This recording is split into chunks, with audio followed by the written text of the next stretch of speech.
Esselamu Aleyküm ve Rahmetullahi ve Berekatuhu. Muhterem kardeşlerim, понедельник günleri, düşenbe günleri inşallah yine olay biz 10 minut aldan, namazdan aldan, azandan aldan biz fiqh derslerine başlayacağız. Şimdi belgili olğanca biz fiqhni 4 mezhep aşağı öğrene alırız. Birinci mezhep o da olsa İmam Azam Ebu Hanife rahmetullahi aleyhi mezhebi, ikinci mezhep İmam Malik rahmetullahi aleyhi mezhebi, üçüncü mezhep İmam Şafii rahmetullahi aleyhi mezhebi, hem Ahmed ibn Hanbel rahmetullahi aleyhi mezhebi. Bu dört mezhebini bitinisinde biz kabul ederiz. Lakin şunday soru var. Ne için biz fiqh ilmin öğrenemiz? Nerse için o bizge gerek? Çünkü muhterem kardeşlerim, eğer de fiqh ilminin temasına biz geliriz iken, temasını qarayız iken, onda öğrenilen turgan tema o da olsa af'alul mükellefin. Yani mükellef bulgan Allah Teala'nın kullarının amelleri, nerse işlegenler, hem de her bir ameline bizning her bir amelimizga beya beru. Yani şeriat bizning her bir işli turgan işimizni nechuk beyalaydi ekan. U hukmlar bilan beyalaydi. Lekin her bir işimiz beyalana narsa tarafından, şeriat tarafından. Şeriat beyalaydi bizning ishlarimizni. Chunki hukmlar bor. Qay bir ishlar harom bo'lib turadi, qay bir ishlar makruh tahriman bo'lib turadi, qay bir ishlar makruh tanzihan bo'lib turadi, qay bir ishlar mubah bo'lib turadi, qay bir ishlar esa mustahab, ya'ni sunna g'ayr muakkada bo'lib turadi, qay bir ishlar amallarimiz sunna muakkada bo'lib turadi, qay birlari vojib, qay birlari farz bo'ladi. Ana o'sha bek ahamiyatli. Çünkü hatta şeriat bilen birinci ko'zlik bilan qaragan vaqtda, hatta şeriat bilan beyli olmagan ishlarimizni de şeriat beyli. U bizning turmushimizni beyli degan so'z. Erta bilan turgan vaqtda nechik turarga, nechik ishlarga, ondan so'ng tahoratni nechik olarga, bu durust ekan, bu durust tugul ekan, namozni nechik o'qirga, narsa ishlarga kerak. Bu işrakta narsa ishlarga kerak, bu işrakta narsa ishlarga kerak. Turib ketgan vaqtda, namozdan so'ng turib ketgan vaqtda, onun beyasi neydi, hukmi neydi? Yeyse Qur'onni o'qigan vaqtda, yeyse tasbihni tortgan vaqtda, tasbihni biz qachon tortamiz? Butinisida bularni fiqh ilmi o'rganadi. Ya'ni af'alul mukallafin deb atala turgan bizning amallarimizni bayani şeriat. Mana bu fiqh ilmi aşa. Lakin qay bir kishilar so'rarga mumkinlar. Niçin biz fiqh ilmini o'rganamiz? Hadislar bor. Buxoriy hadis jiyintig'i, Imom Muslimning hadis jiyintig'i, boshqa hadis jiyintiqlari. Biz niçin fiqh ilmini o'rganamiz? Mana hadislar bizning oldimizda.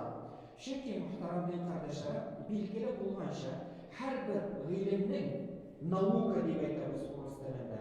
Har bir ilmning o'zining o'rganib turgan masalalari bor.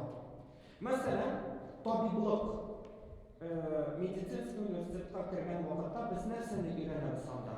Biz onda o'rganamiz anatomiyani, biz onda o'rganamiz masalan kishining esanlik sog'lig'i, ya'ni ona nechik davolarga, agarda u og'riq holatida ekan, nechik davolarga biz bularni butinisida o'rganamiz. Injinieriya narsani o'rganadi. Injinieriya masalan bino tuzularini o'rganadi. Agarda injener noshor bo'lar ekan, binolardan noshor bo'lishadi. Ular butunisi bir necha yil turadilar binolar. Ularning birisida tura olmayishadi. Agarda injener noshor bo'lar ekan. Lekin muhtaram kardeşlerim, ko'z oldiga keltiramiz.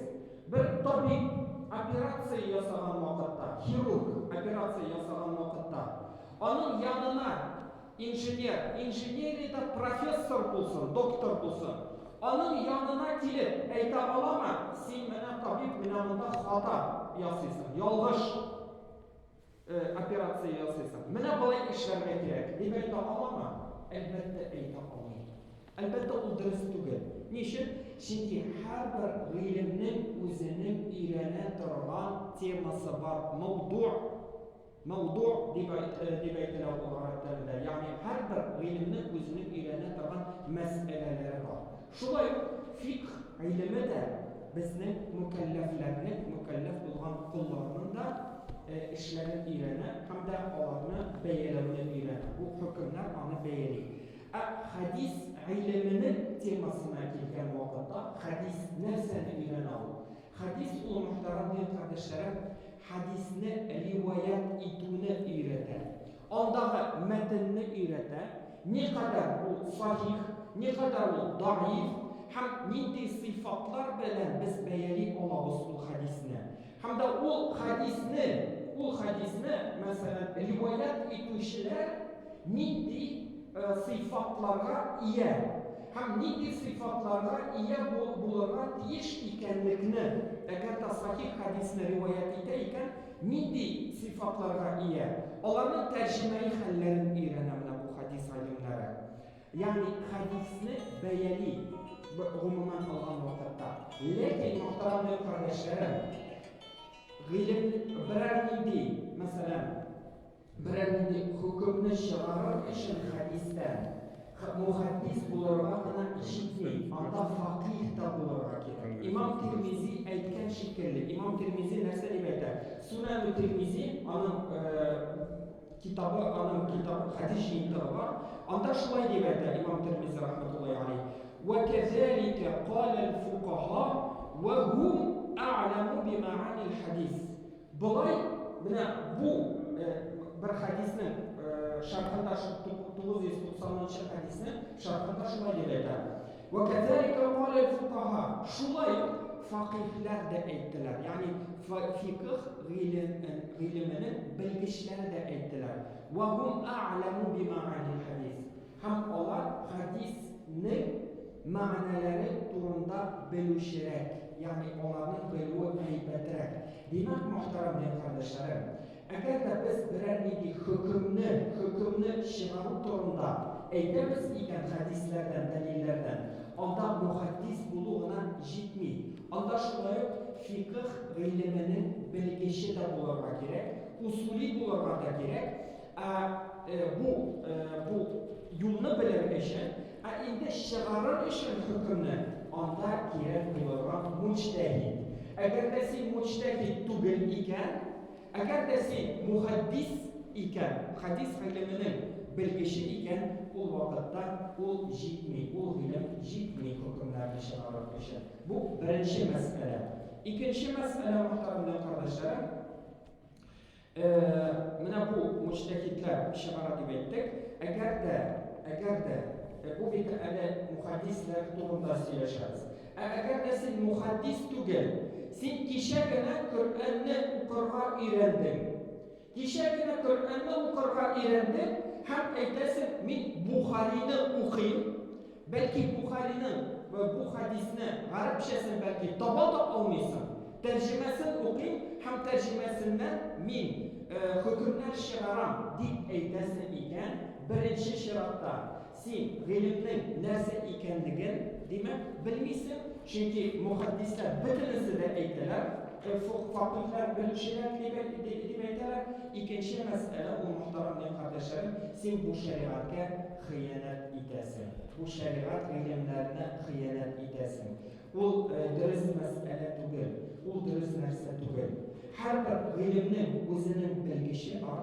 Hem de her bir ilimnin bilgisine biz müracaat ederge deyişmez. Hem de Allah Teala Kur'an-ı Kerim'de eyden وَاتَّبِعْ سَبِيلَ مَنْ أَنَابَ إِلَيْهِ Sen kimin yoluna iyer men enabe ile mina koytuşlar yoluna iyer. Bu birinci ayet. İkinci ayette ise Allah Teala Kur'an-ı Kerim'de eyden Euzubillahimineşşeytanirracim فَاسْأَلُوا أَهْلَ الذِّكْرِ إِنْ كُنْتُمْ لَا تَعْلَمُونَ Bilişlerden sonra siz bilmegen vakitte.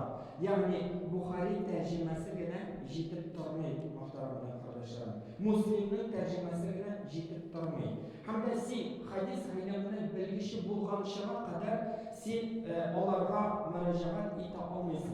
Öğrenirge gerek mi? Hayır, öğrenirge gerek.